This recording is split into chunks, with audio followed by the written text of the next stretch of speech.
Okay. Good afternoon, everyone.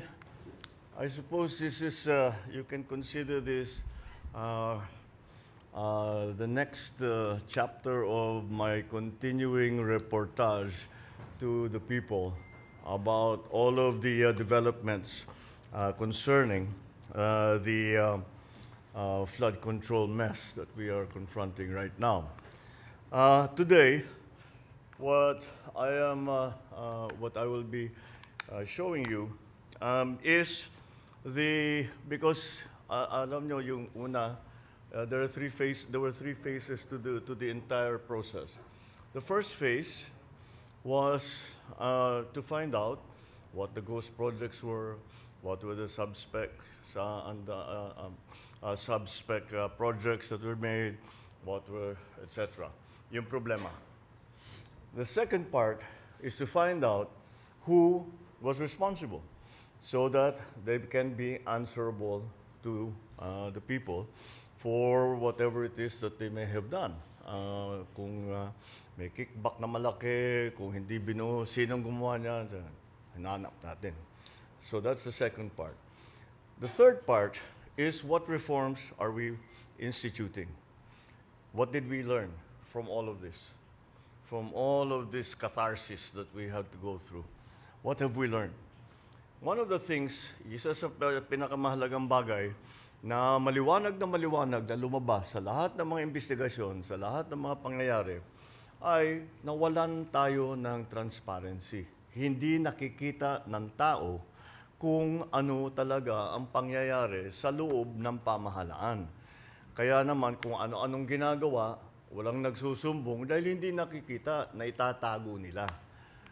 Etong mga wrongdoers na ito, tinatago nila yung kanilang kalokohan. Dahil hindi naman masilip ng pangkaraniwan na tao o kahit ng mga opisyal kung minsan.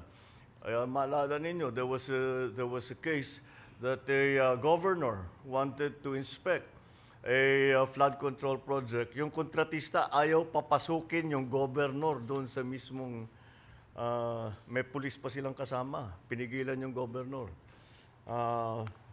That's how bad all of the transparency situation was.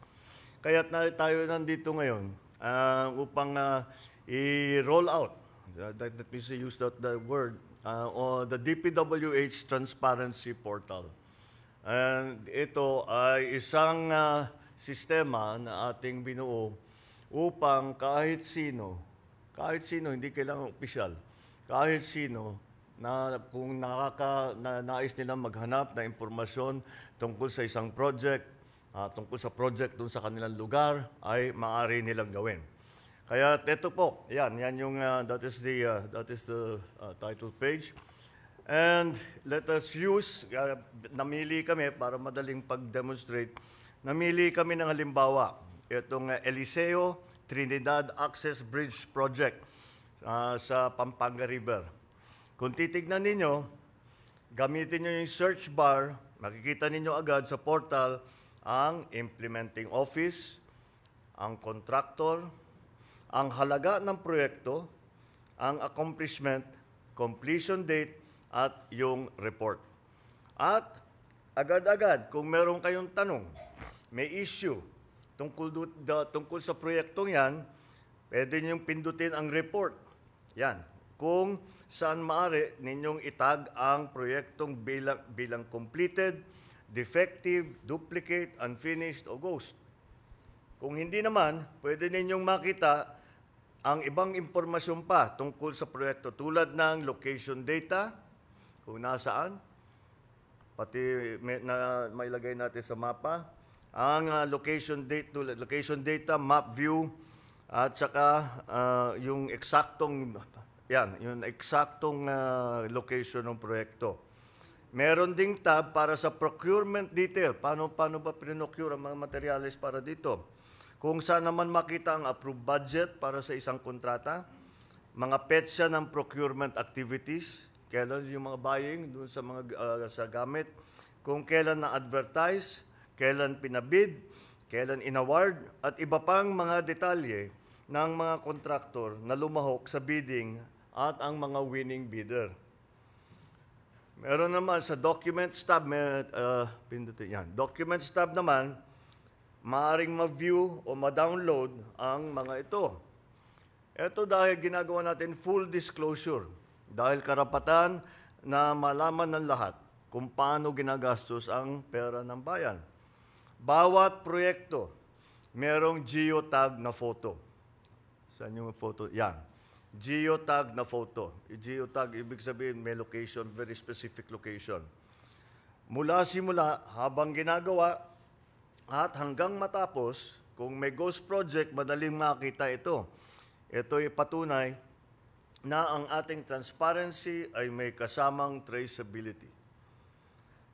Ang isa sa pinakamagandang feature ng Transparency Portal sa pagtutulungan ng DPWH, Philippine Space Agency, at ang pribadong sektor, maaari nyo rin makita ang satellite na images nito. Ito, kagaya niyan. Tiyakin natin na kung may makitang hindi tama o labag sa batas, aksyonan natin kagad. Lalong-lalo na pag ito ay naituro sa atin ng ating mga kababayan. Kaya paulit-ulit kong sinasabi, lahat ng ating mga kapwa Pilipino, huwag kayong magdalawang isip na meron kayong isusumbong ninyo para mapag-aralan namin, matignan namin, ma-assess namin kung talagang may problema o hindi. Para naman mas madali ang pagtatanong, meron tayong AI, gumagamit na tayo ng AI assistant na sasagot sa inyong specific queries sa Pilipino man o sa Ingles. Dinisenyo ito para makatiyak na kahit hindi ka techie, kahit hindi ka technical, madaling-madaling ayusin ito. English at saka Pinoy at saka Tagalog, pwedeng gamitin ito. Halimbawa, gusto mong malaman ang mga proyekto kontrabaha sa Kupang, Muntinlupa. Tutulungan tayo ng AI ng portal na makalap ng lahat ng impormasyon tungkol sa barangay na ito sa Muntinlupa. Kagaya niyan. Hindi. Ito. Dito nasa kanan. Ayun. Alright. Kung halimbawa naman, kayo interesado sa mga proyekto, ipapabid pa lang. Available naman sa portal na ito ang live streaming ng lahat ng ongoing procurement activities ng DPWH.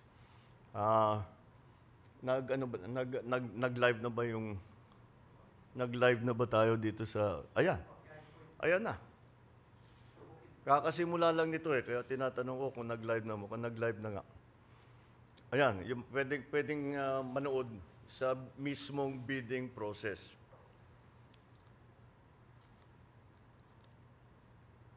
Gaya na lamang ng mga proyekto ito ng DPWH sa NCR na kasalukuyan ay pinapabid ngayong araw. Ito na nga. Pinapabid ngayong araw. Ididirekta tayo ng portal sa page kung saan maaari ninyong mapanood live ang bidding process. Ito mas komprehensibo sa ating Sumbong sa Pangulo website dahil talagang napakarami na ang informasyon. Ang Transparency Portal ay hindi lang isang website. Ito ay isang pangako. Ito ay isang sagot na digital na pader laban sa korupsyon ay magpapatibay sa ating paniniwala. Ang pamahalaan bukas, tapat at nakikinig sa sambayanan. Kaya hiyakatin natin ang bawat Pilipino na makialam kayo, magtanong at mag-monitor. Gamitin natin ang bagong portal na ito. Magkasama natin itayo ang isang bagong Pilipinas mas maayos, mas matibay na infrastruktura at buo ang tiwala ng tao sa kanilang pamahalaan. Maraming salamat. Meron lang ako idadagdag. Meron na rin pala portal, just as a postscript. Meron na rin ganito ang SSS at saka ng PhilHealth. Kaka-report ng DICT sa akin. So this is one of the reforms na nanggaling sa aming natutunan sa experience na ito sa kakaimbestiga, sa kakahanap, sa mga proyekto na flood control na talagang marami ang problema. Kaya sa aking palagay, alam nyo, the sunlight is the best medicine. So open everything up to the sunlight because the people need to know.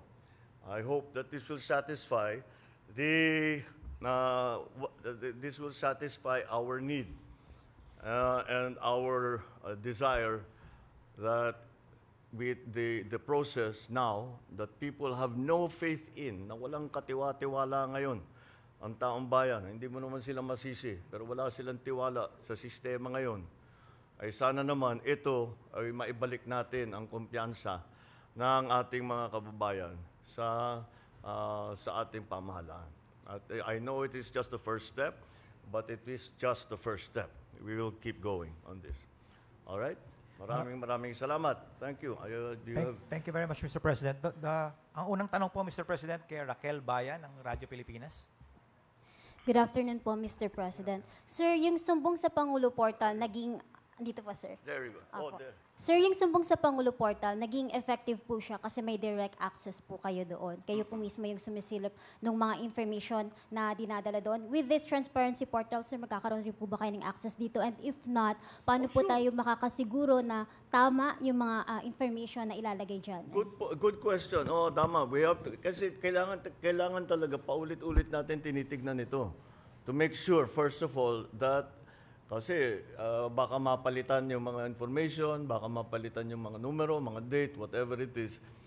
We will make sure, we will be constantly monitoring this. Mabuti nga na may AI na kasi that makes the job much easier. That it will make sure that the data has not, the base data has not changed. You can already program it to do it every second, di ba? So, yes, we will employ all of those tools. Ang susunod na tanong, Mr. President, related pa rin sa portal, Evelyn Quiroz.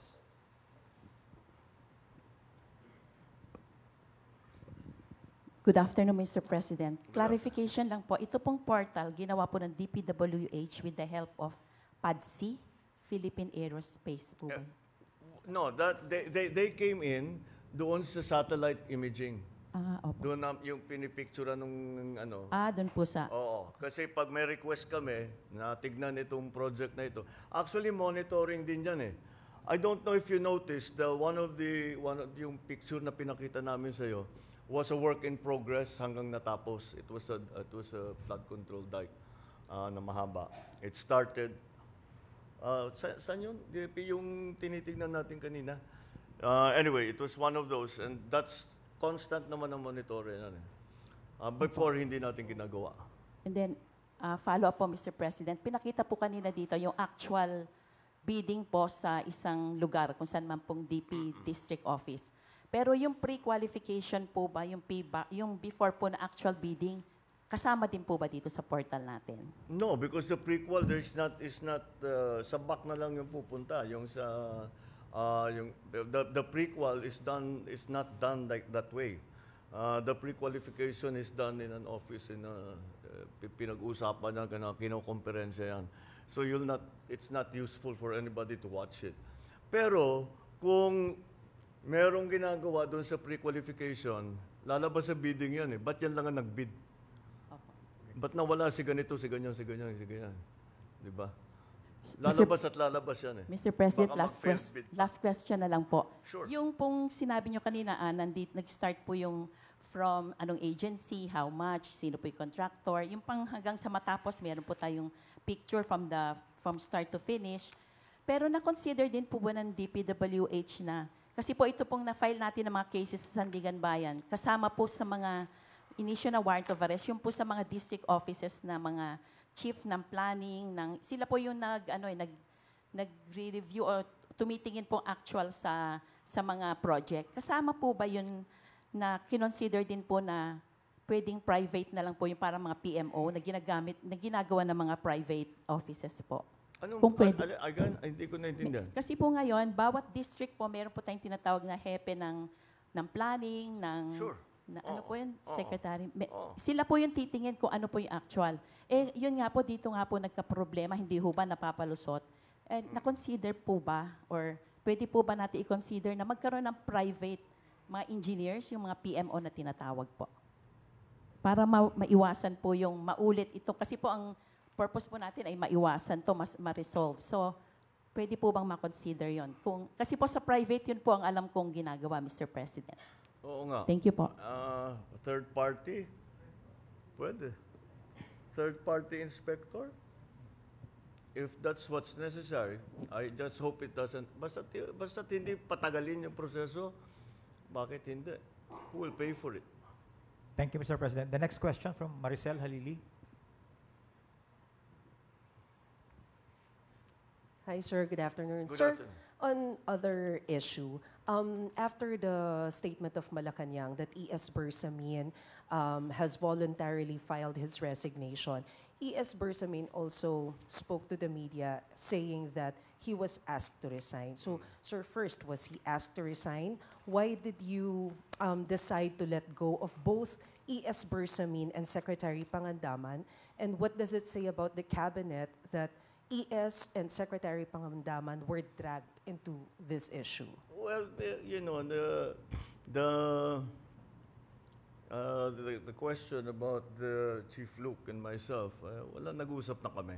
And we understand each other, and we decided to keep it between ourselves. There's no bad blood, there is no acrimonious feeling there, so that's fine.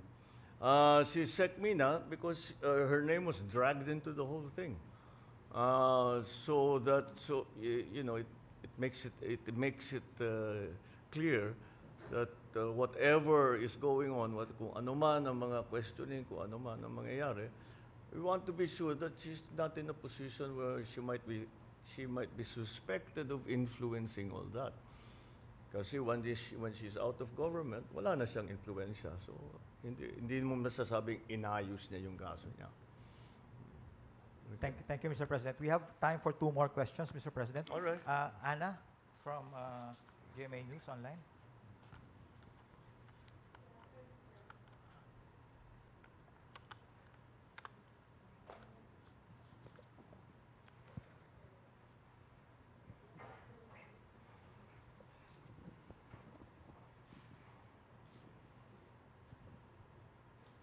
Good afternoon, sir. Yes. Sir, how do you respond to the drug use accusations made by no less than your sister, Senator Amy Marcos, against you and the First Family? Sir, were you hurt by her accusations, and how do you explain these claims to the public? It's anathema to me to talk about family matters generally in public.